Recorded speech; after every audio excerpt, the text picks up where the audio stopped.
Good evening, fuckers, and how's everybody doing tonight? If this is your first time stopping by the channel, be sure to like, comment, and please consider subscribing and share the shit out of this, please. Tonight's video is going to be on how I got my truck and what I do to afford it. Well, my parents bought it for me. That's right. My mom and my dad bought me my truck. Just kidding. They actually didn't, but they did buy me my first truck, which was a 1984 Chevy S10, it was a great truck. It was a 2.8 liter V6, two-wheel drive, extended cab. It had the little,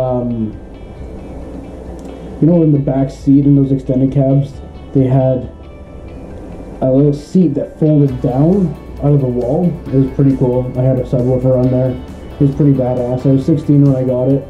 I got my license when I was 16 years old, my learners when I was 14, and that was my first truck, which is basically going to be partly what this video is about, is what was my first truck, all the vehicles that I have owned to date, and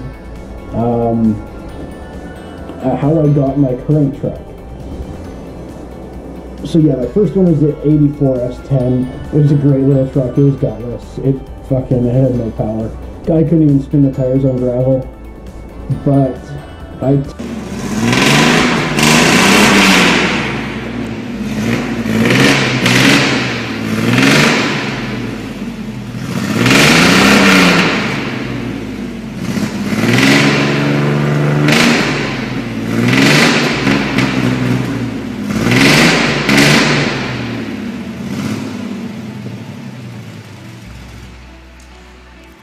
took that truck everywhere and anywhere I could. Me and my buddies, we completely rat bagged that truck. Sorry, Mom. We picked it up for, I think it was $1,000. It had like 130,000 kilometers on it. It was a great little truck. It did what I needed it to do. Back then I didn't really know a whole lot about vehicles. I honestly didn't even ever change the oil and nothing like that. I was just so happy to have a truck that I just drove the snot out of it.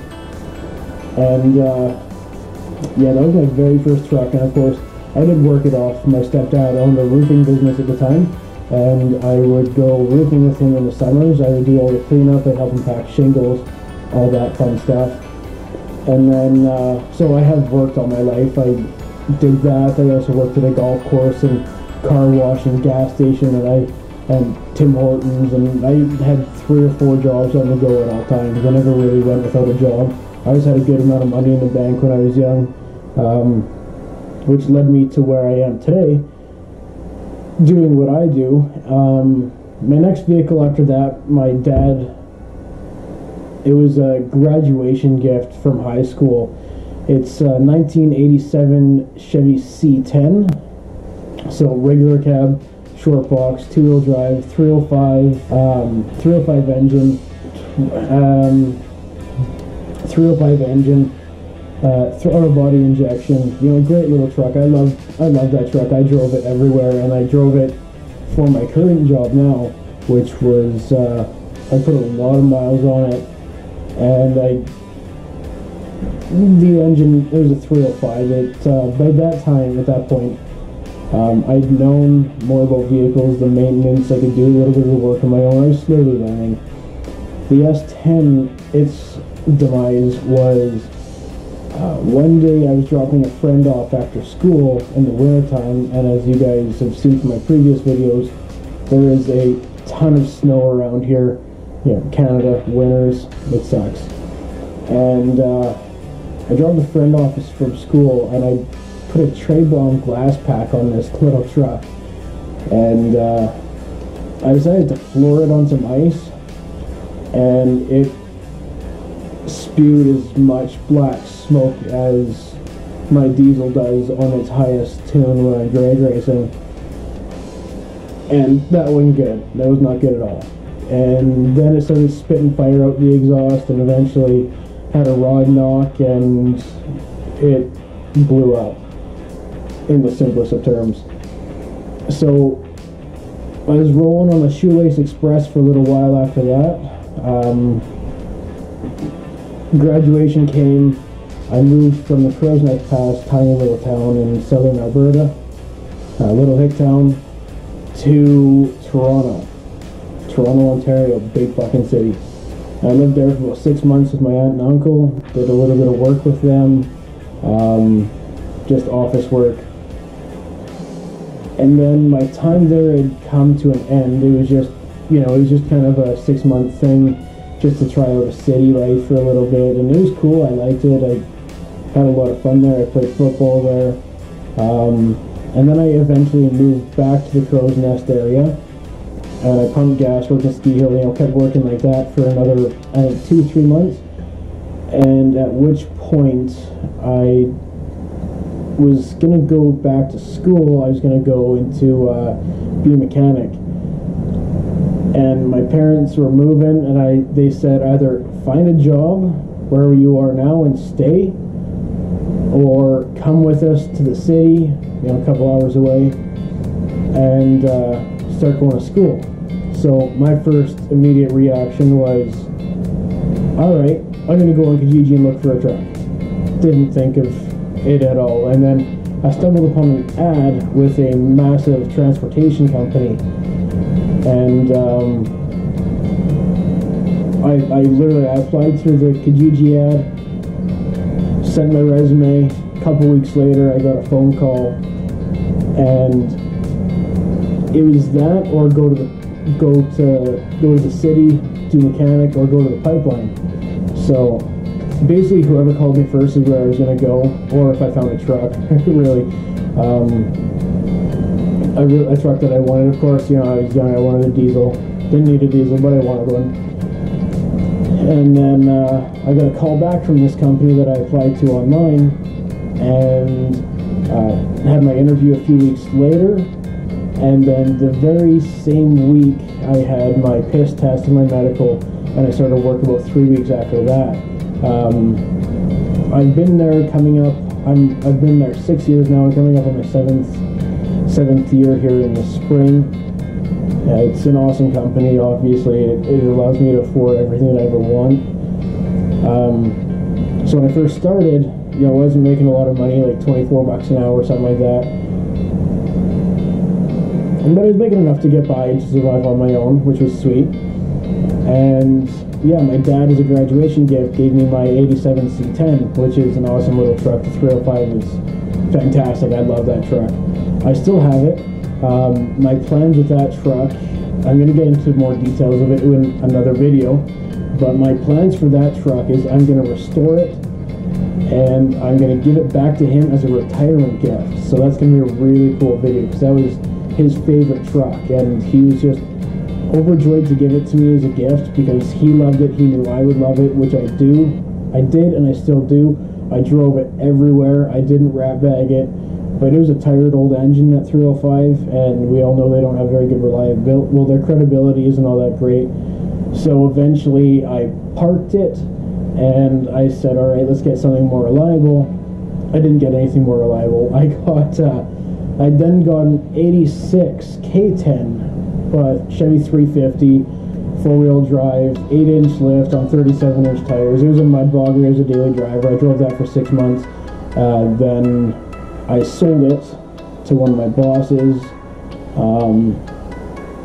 It was, still my boss now, still a good friend.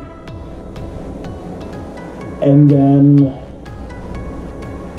when I sold it to him, I bought my very first brand new vehicle. I bought a 2013 Camaro.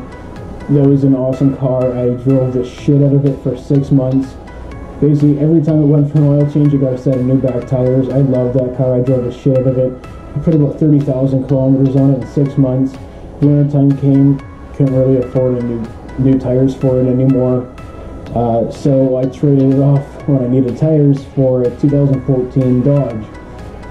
That Dodge was great. I had it for 2 years. I drove the shit out of that as well. Basically, if a truck can last me more than a year, it's a good truck. So I drove that truck for 2 years, beat the shit out of it, drove it hard, And then with the amount of miles I was putting on, I was thinking, all right, I gotta get myself something more reliable, something that's going to last with the miles that I put on, the things that I like to do, pull my trailer, all that jazz. So I finally decided to make the upgrade to a 3/4 ton, which is the current truck I have now. Is my 2016 Ford F-250, 6.7 liter Power Stroke turbo diesel, and I love it. It's honestly the best vehicle I've ever owned. Oh, I guess I also owned, for a brief period, I owned a 92 Grand Cherokee Sport. It was very brief. That was about 3 weeks that I owned that Jeep.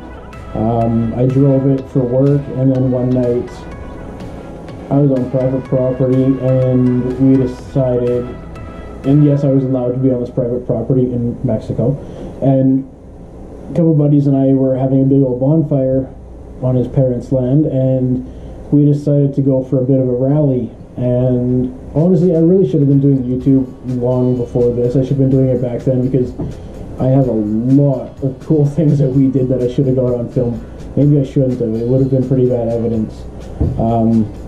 I ended up jumping it, and I jumped it about 4 or 5 times, and that's not what killed it. I went through a big old puddle, and a stick come up, and it hooked onto one of my transmission cooler lines, and ripped it right off, and we didn't have anything to drink at all. I don't condone drinking and driving, even on private property. And we said fuck it, and we sent it. We sent it so hard. We destroyed that transmission. All I had was reverse. I drove around in reverse the rest of the night, and we eventually killed it. Drank a little bit more, cut the roof off, turned it into a toboggan, went down a few hills, and sent the Jeep to the crusher. It had the 4 liter or something like that. I can't remember what it had for an engine, but it was an inline something. I was honestly very drunk at that point of my life. I was back then, I was like 19 or something like that. I got in a lot of trouble with the Camaro, but I had a lot of fun with it. And then, yeah, I got the 2016 Ford F-250 now. I also purchased, in the same time period as my Dodge, my 2014, I bought a 1978 Camaro Type LT with a Chevy 350 in it. It's got 30,000 original on it, which is fucking phenomenal for a car of that era. Which, yeah, it eventually led up to me buying the diesel, which ultimately was my end goal. And honestly, I love this truck. It's the best truck I've ever owned. I've had quite a few vehicles. I'm pretty sure I'm missing a couple, because I'm pretty sure I've had a few more than that. But it was a phenomenal, it's a phenomenal truck. I love it. It does everything I need it to do. It's reliable. It's got great power. And obviously, I have a ton of videos on it, which you guys see every week. I'm currently in a hotel for work right now on the road, because it's winter and being in my trailer would fucking suck. So I'm not about to do that this winter. But coming up here in a few more weeks, I will be taking the truck and trailer back on the road. So we'll be doing some more videos like that, where I'm hauling the trailer, hooking up the trailer, shit like that. Got a lot of work to do with the trailer. I'm gonna do some renos to it. Gonna put new flooring in, a new front wall, because as per my last video you heard, I ripped the front wall apart a little bit, doing a little rough on it. Yeah, I have a lot of cool videos to come. I've got a lot of plans for the Power Stroke.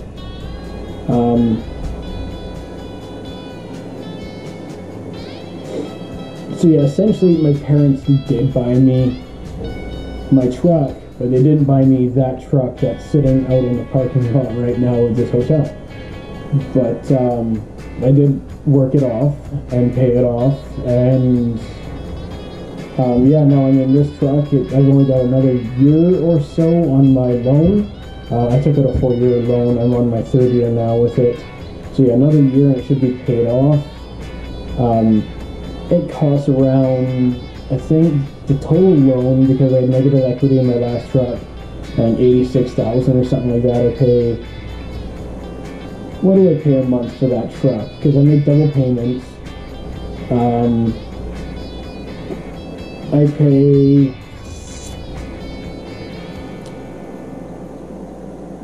about $2,400, I pay about $2,700 a month in total with insurance for that truck a month, but I do make double payments on my loan to pay it off a little quicker. I got 0% interest, which is super nice. Yeah, that truck will be paid off quick, and we'll be doing a lot more fun stuff to it then as well. But I've got a lot of fun stuff planned this year. I've got a lot of things coming in, a lot of things in the mail right now.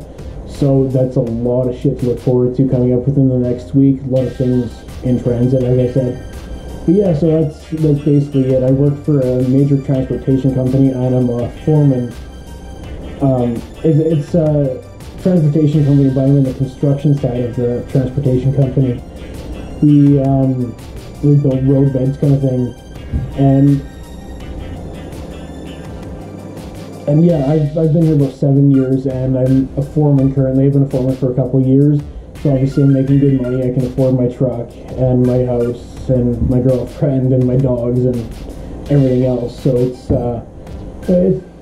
come a long way. They put me through all the schooling that I need for the position that I'm in, and honestly, I couldn't be happier with the situation I'm in my life right now, and it's only going to get better. So my videos are going to continue to get better, and that's basically it. That's the story of how I got my truck. So my parents did buy it, but they didn't buy it. So yeah, that's about her. I hope you guys like this video and like hearing about how I got my truck and hearing how I got to be where I'm at in my life. And hope you guys can follow me and see where I'm going to go with this life and see what I'm going to do with it and see all the fun, crazy, stupid shit I'm going to do. And more vehicles in the future. You're going to see my 87 build, my 78 Camaro build, my Power Stroke build, obviously. And I've got, my girlfriend has a 1942 International dually. I believe it's a KB5, something like that. I haven't done a whole lot of research on it, but I do plan on doing some so we can eventually get that on the road. And so yeah, we got some really cool projects here coming up in the works. So if you guys like this upload, go ahead and like, comment, subscribe. If you're stopping in for the first time, I really hope you enjoyed this and you hit that subscribe button. Stick around for more and watch some awesome, cool Power Stroke videos and other videos and videos in general. I'm going to be doing a lot of fun stuff. I'm going to have a buddy moving close to me here soon, my buddy Dylan, that has a 2017 Power Stroke. We plan on doing a lot of cool, fun stuff too. So stay tuned for that. And yeah, guys, we'll catch you on the next one. And remember, when in doubt, throttle out.